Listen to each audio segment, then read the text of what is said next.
Lord's institute of engineering and technology Hyderabad का वाहिद Muslim minority autonomous engineering institute affiliated to Osmania university बेहतरीन placements के साथ। अस्सलाम वालेकुम नाज़रीन, आइए नजर डालते हैं देश की राजधानी नई दिल्ली और उत्तर प्रदेश से कुछ खास खबरों पर।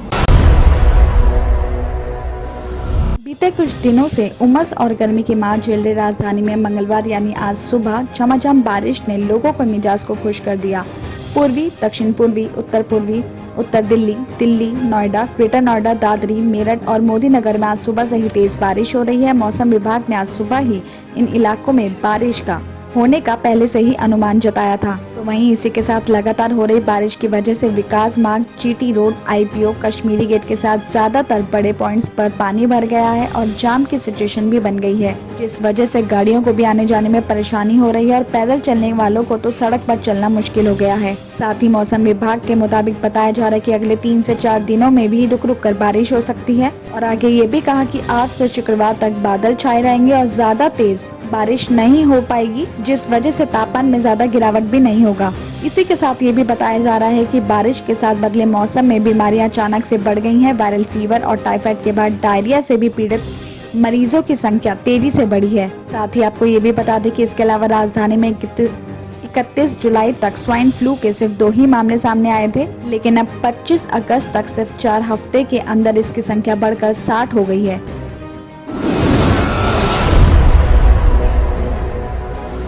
दिल्ली सरकार के ट्रांसपोर्ट डिपार्टमेंट ने सोमवार को लोगों को 15 साल पुराने पेट्रोल और 10 साल पुराने डीजल गाड़ियों को ना चलाने की सलाह दी है। विभाग ने एक सार्वजनिक नोटिस भी जारी किया है कि सभी तरह के गाड़ियों के पंजीकरण प्रमाण पत्र 15 साल के लिए वैध हैं, लेकिन दिल्ली में डीजल गाड़ियां 10 साल से ज्यादा नहीं चल सकती हैं। विभाग ने आगे ये भी बताया कि 10 से 15 साल की गाड़ियों के लिए एनओसी भी लिया जा सकता है ताकि उन्हें उन राज्यों में पंजीकृत किया जा सके जहां उन्हें परमिशन है। साथ ही ट्रांसपोर्ट डिपार्टमेंट ने नोटिस में कहा है कि 10 साल से ज्यादा पुराने डीजल और 15 साल पुराने पेट्रोल गाड़ियों के मालिक दिल्ली एनसीआर की सड़कों पर गाड़ी ना चलाएं और साथ ही विभाग ने डीजल और पेट्रोल गाड़ियों को आजीवन जब्त करने के सर्वोच्च न्यायालय के आदेश का भी हवाला दिया है। साथ ही ये भी बताया जा रहा है कि 1 करोड़ से ज्यादा पंजीकृत गाड़ियों में से लगभग 37 लाख 2 पहिए के साथ दिल्ली में एंड ऑफ लाइफ गाड़ियां भी हैं, जो इनमें से कई सड़कों पर चलती हैं, जिससे प्रदूषण होता है।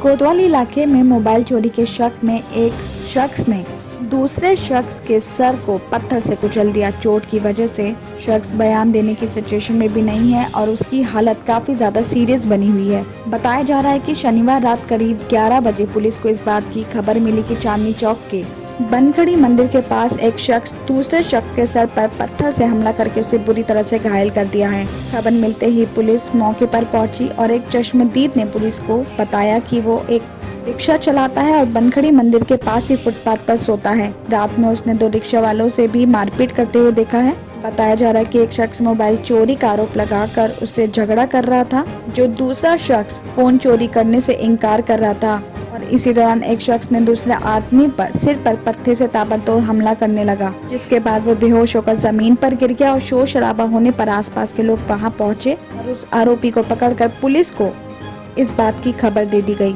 जिसके बाद पुलिस मौके से आरोपी को गिरफ्तार करके मामले की आगे की जांच कर रही है। रोहिणी जिला के साइबर सेल ने रोहिणी सेक्टर 6 में चल रहे एक फर्जी कॉल सेंटर का खुलासा किया है। पुलिस ने कॉल सेंटर प्रबंधक और यहां टेलीकॉलर का काम करने वाली 11 लड़कियों को गिरफ्तार किया है। आरोपी प्रधानमंत्री लोन योजना के तहत लोन देने का झांसा देकर ठगी कर रहे थे। इस सेंटर से पुलिस ने एक लैपटॉप, 29 मोबाइल फोन, एक टैबलेट, रजिस्टर, डोंगल और दूसरे डॉक्यूमेंट्स भी बरामद किए हैं।